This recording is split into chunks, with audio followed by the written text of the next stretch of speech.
El Ministerio de Vivienda y Urbanismo anunció la apertura del llamado al subsidio de arriendo para personas mayores y personas con discapacidad. Beneficio que permite cubrir entre un 90% y un 95% del valor del arriendo a personas mayores de 60 años y mayores de 18 con algún tipo de discapacidad que están dentro del 70% del registro social de hogares. Hablamos de otros temas. Estamos con el ministro de Vivienda y Urbanismo, Carlos Montes. Ministro, siempre un placer que nos acompañe. ¿Qué tal? Muchas gracias por la invitación. Hablemos de este beneficio que de hecho ya existe, se amplió en el número de potenciales postulantes, digamos, 9.500 personas en total, eran 5.000 el año pasado. Interesante también el aumento ahí que se da. Sí, porque uno ve el censo, por ejemplo, y en el censo se ve que crecen los adultos mayores. O sea, más del 14% de los chilenos son adultos mayores. Crece la gente que vive sola, además, adultos mayores, bien sorprendentemente, que sea de esa envergadura, cerca de 21% de la gente que vive sola. Y frente a esto se creó ya estaba desde el año pasado a lo menos y antes, este subsidio de arriendo para los adultos mayores. Y el subsidio es bastante potente porque se trata de que las personas postulan, obtienen el subsidio y las personas que se obtienen el subsidio solo tienen que aportar el 10 o el 15% del valor del arriendo. Del valor mensual del arriendo. Del valor mensual del arriendo. Y además hay un rango de movimiento alrededor de 13 UF. Bueno, y esto no es solo por el primer año ni el segundo, es de por vida. O sea, mientras las personas vivan, es un subsidio que asume que las personas de cierta edad van a requerirlo después. No es necesario renovarlo año a año. Hay una evaluación, por cierto, porque pueden haber enfermedades. Han habido otros programas. Pueden salir del registro social de hogares o de ese tramo, ¿no?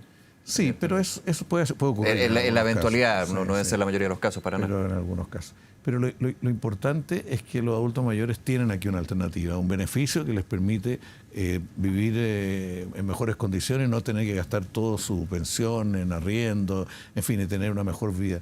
Algunos viven con otras personas, otros están solos. Y valoramos mucho este subsidio. Ojalá que pudiera seguir creciendo después. Porque esto es una manera que el adulto mayor tiene un techo, tiene una casa, tiene un lugar donde estar, y la sociedad lo atiende mientras está los últimos años de su vida, o una parte de su vida. Y eso no hay que construir una casa para él, sino que hay que asegurar que la sociedad tiene lugares de arriendo adecuados. Hoy día podría crecer más rápido esto, pero no hay suficientes lugares de arriendo. Sí. Entonces, si damos más subsidios y no se construyen más alternativas de arriendo, subiría el precio. Es una forma de abordar la emergencia habitacional también, ¿no?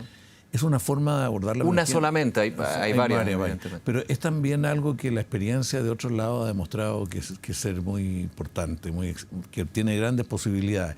Se probaron otras alternativas antes. Por ejemplo, se le da una casa en comodato en una población, el ministerio cuando construía.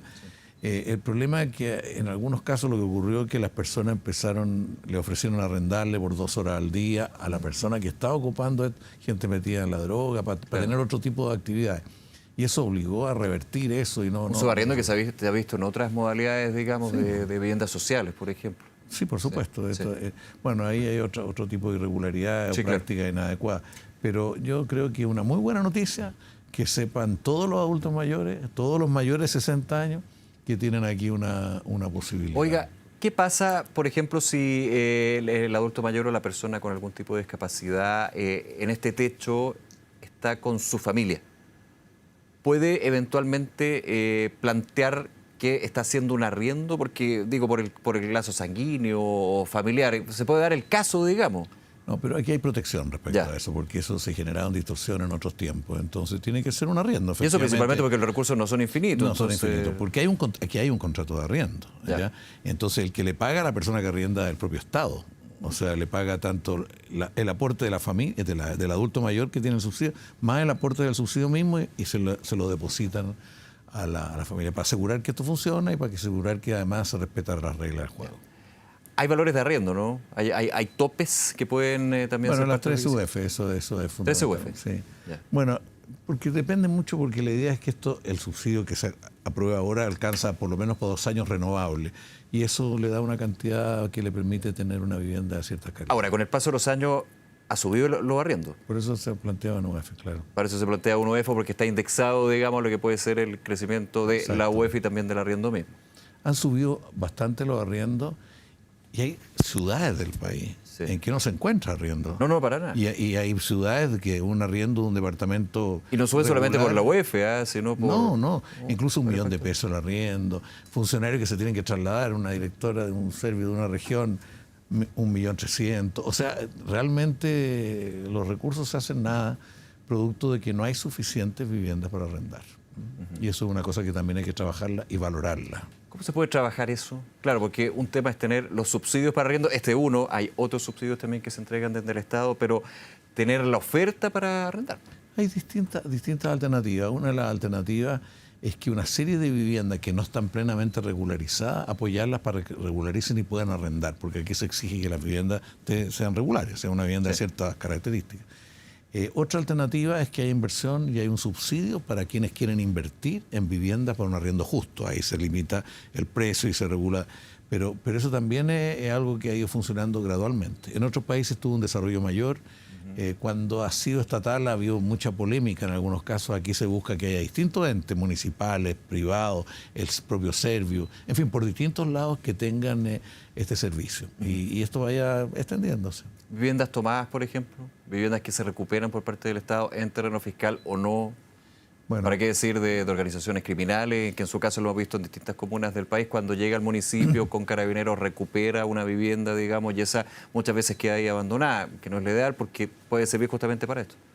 Sí, pero no es tan fácil, digamos, como que readecuar este espacio. Ahí estamos, y hay gente además que tiene malas prácticas y se incorpora en grupos que eluden ciertos controles que tiene la ley, y si se les demuestra esto, pierden la casa. Ahora estamos tratando de fortalecer las buenas prácticas y evitar que haya estas malas prácticas, porque también hay algunos casos que no podemos generalizar, pero hay algunos casos en que cobran a las familias que están postulando a subsidios públicos. En otros casos, cuando la casa la devuelve una persona, a veces ocurre que uno de los que está ahí la vende a otro y la vende en cantidades altas. O sea, hay malas prácticas y estamos tratando de evitar que eso ocurra y condenarlas con más fuerza, y que quien hace eso va a perder la casa. Ministro, en tema práctico para quienes nos ven, este subsidio de arriendo para personas mayores y personas con algún tipo de discapacidad, ¿hay que postular? ¿Cuál es el proceso, digamos, para poder...? La postulación es a partir de hoy día hasta el 30 de abril. Ya, todo el mes. 30 días. Okay. Postular. ¿Cómo lo puede hacer? Presencialmente en un local del Servio, regional o a nivel nacional, y también puede ser a través de nuestro medio electrónico, o sea, de nuestra página. Hay un conjunto de elementos que poner ahí de información, con clave única, por cierto. ¿Puede ser la misma persona o puede ser un representante pensando en alguna persona, o alguno de ellos que tenga alguna imposibilidad? Con un poder simple puede ir una persona representar. Un poder simple notarial. Efectivamente. Ya, puede haber un representante. ¿Y eso se chequea de alguna manera? No me quiero poner en el peor de los casos, pero lamentablemente para los adultos mayores, para personas con discapacidad, hay gente que es desgraciada y puede aprovechar esto. Sí, por supuesto. Siempre hay algún riesgo. Y el sistema tiene sus formas de protegerse, o sea, tiene un sistema de chequeo, tiene distinto, además que el hecho de que sea el propio Estado el que paga a la persona que está arrendando le permite conocer más cómo son las cosas. Claro, hay cruce de información, también servicio de impuesto interno, o sea, ¿para qué decir? Además, pero en esto yo quisiera poner el énfasis en lo positivo. Sí, no, por supuesto. En lo constructivo. Si el negativo soy yo que me pongo lamentablemente en eso, sí, ojalá que no suceda, desgraciado, por eso dije. Pero ese es el punto. Ahora, esto es un subsidio. Parte también de otros subsidios, porque lo comentábamos al comienzo, ministro, para abordar la crisis habitacional, usted lo ha hecho varias veces, hay que verlo desde lo multifactorial y desde lo multiproblemático, digamos, de esto. Sí. El arriendo también en lo que puede significar, pero muchos dicen, claro, yo no quiero ser un arrendatario toda mi vida, quiero ser propietario, vivienda digna para mí, para mi familia. Yo encuentro muy legítimo eso, y muchas familias que es su único bien, ¿no?, que acumulan la vida. Sí. Yo creo que el arriendo en este caso está pensado más para adultos mayores y para personas con discapacidad. Está focalizado. Que no tienen por qué poner en el centro lo que va a heredar a algún familiar, sino que en función de que su vida mejore, que tenga mejores condiciones de vida dentro de lo que esto lo permite. Yo creo que es muy legítimo que gente quiera tener su casa, y hay un conjunto de programas para eso, hay un conjunto de programas. Por ejemplo, incluso hay un programa que le permite a personas no adultos mayores postular un subsidio de arriendo mientras está buscando y postulando a una vivienda definitiva. O sea, se pueden incluso combinar esas dos maneras. Tenemos distintos programas, 11 tipos de programas, 11 caminos para llegar a la vivienda. Algunos funcionan más porque tienen más historia, pero esto, por ejemplo, vivienda para trabajadores, que es un segmento de personas que está por encima de los sectores de menos ingresos, pero está por debajo de lo que los bancos piden, entonces tiene una gran dificultad para acceder, y es por eso que estamos tratando que los lugares de trabajo se preocupen de a sus trabajadores, proponerles un terreno, que ellos postulen a un subsidio y poder construir más rápido y aportar con este terreno a que haya más soluciones. Esto era muy importante antes, fíjese, y ahora ha surgido que en general las empresas o empresarios consideran que no es responsabilidad de ellos la vivienda donde viven los trabajadores, que no. Y esto, si usted mire, en distintos gobiernos, en el gobierno de Alessandri, de Frey, de Allende, había mucho sí, aporte, incluso previsional, incluso tributarios, para poder acceder a esto, para que los trabajadores puedan tener vivienda. Pero bueno, estamos tratando de reconstruir cultura al respecto de eso. Ministro, este es el último año de gobierno y desde que llega la administración Boric, usted llegó con la administración Boric, de hecho, ha estado todos estos años como ministro de Vivienda y Urbanismo. La emergencia habitacional, vuelvo a esa gran problemática, se establecieron metas ambiciosas, se estableció también un plan de trabajo, ya falta todavía años, estamos recién en marzo, no quiero adelantarme, pero ¿cuál es la mirada que tiene usted sobre lo que queda en estos 200 metros finales, digamos, para esa administración? Nosotros estamos ahí poniendo toda la fuerza para... Porque ¿cuántas viviendas llevamos a entregar? 184.000. ¿Cuántas viviendas estamos en construcción hoy día? 125.000. ¿Cuántas están a punto de entrar a construirse? 84.000. O sea, eso es lo que está en este momento. Todo esto significa un gran esfuerzo para prever cosas, para responder oportunamente a problemas, porque de repente que aparezca un vestigio, un monumento nacional, y la verdad que eso significa 2 años que se demora esa vivienda en terminarse, en algunos casos, en otros no. Entonces, esperamos poder cumplir, estamos trabajando muy seriamente para eso. Los arriendos que son de por vía entran dentro de esto porque son parte de la cantidad de vivienda que el Estado ayuda a tener a disposición de muchas familias. Y nosotros creemos que lo vamos a lograr. En todo caso, no solo la meta es esa, sino que es también tratar de mejorar ciertos aspectos de la capacidad de Chile para obtener vivienda para distintos, desde sectores medios a sectores de bajo ingreso, para distintos sectores. Entonces también nos preocupa que haya planificación, adelantarse a los tiempos, no a los últimos años. Y, o sea, hay países que planifican a 60 años cómo van a quedar las viviendas. Sí. Nosotros no somos alemanes. Bueno, hay también diversificar los caminos, varios caminos, porque las realidades de las familias son distintas. La vivienda rural es distinta, la demanda de la vivienda rural, que es muy importante, es distinta y así.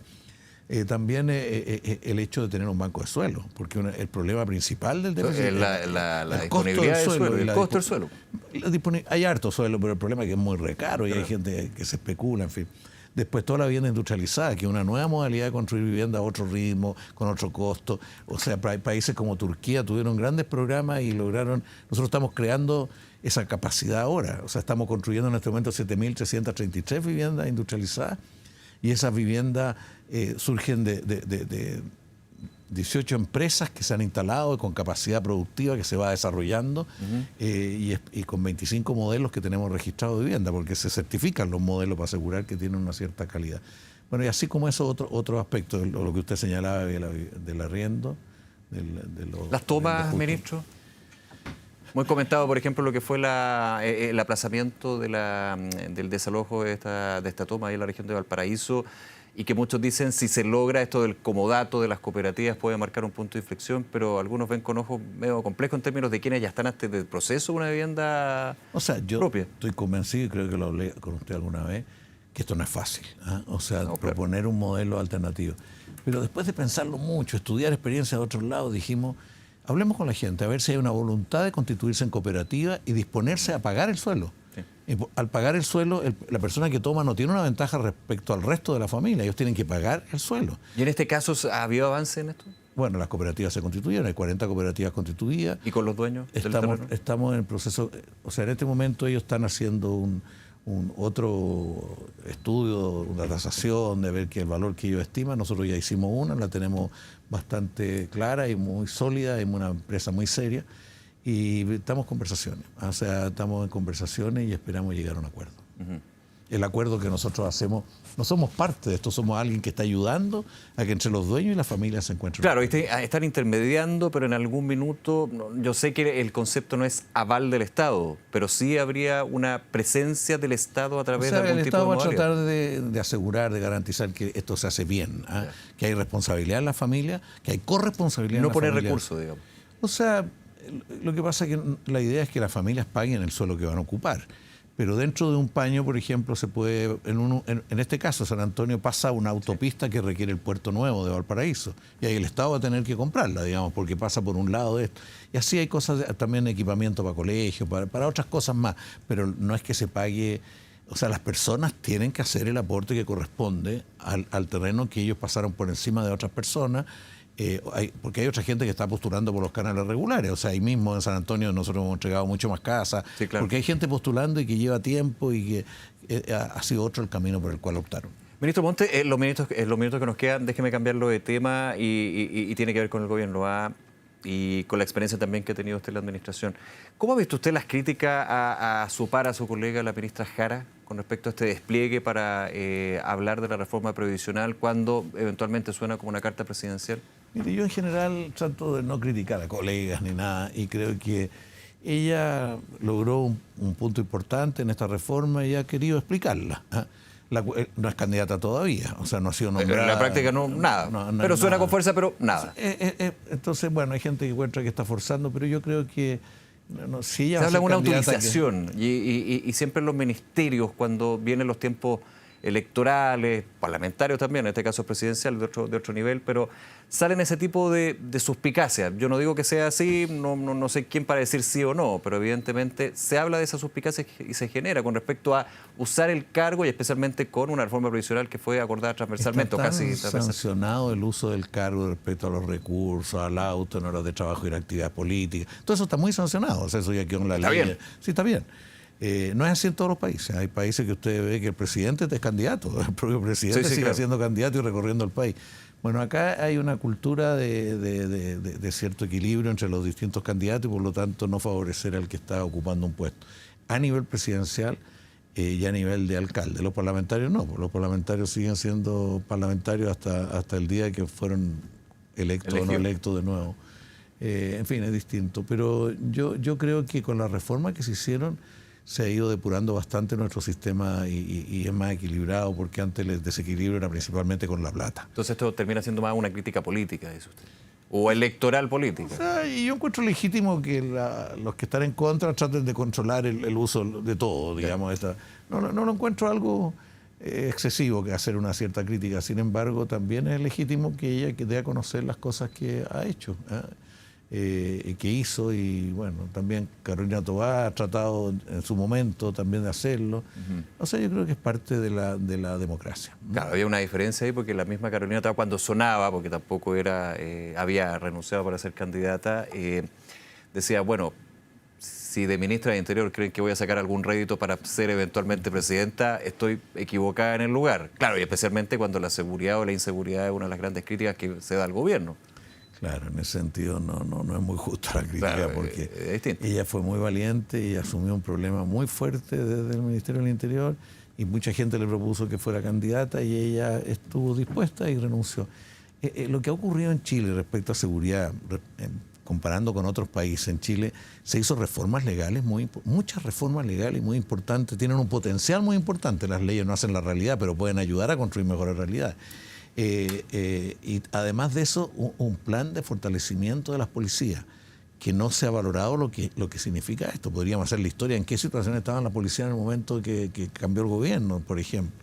Bueno, yo creo que se hizo un gran trabajo. El problema es que ahora no basta con lo que hace el Estado, la sociedad tiene que sentirse parte de cómo enfrentar estos problemas. Si la sociedad no, y me refiero a la sociedad, a los medios de comunicación, me refiero a las iglesias, me refiero a los colegios, me refiero a la familia, que tenemos que formarnos todos con valores de respeto por los demás, porque aquí lo que está en juego, como dice Turén, es que un sector de la sociedad ataca a otro sector de la sociedad, así de simple.